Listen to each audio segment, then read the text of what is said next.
Keep your hands positioned very stiff the way my hands are here. Now, let's put all the steps together. Tilt your head and breathe out. Disperse your bubbles with your palm, position your knuckles together and force the water outwards.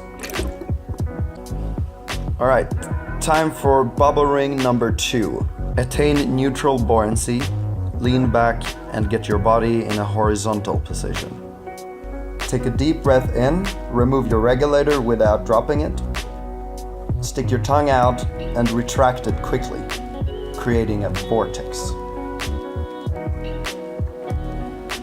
Here's a closer look. Remember to keep your tongue as round as possible.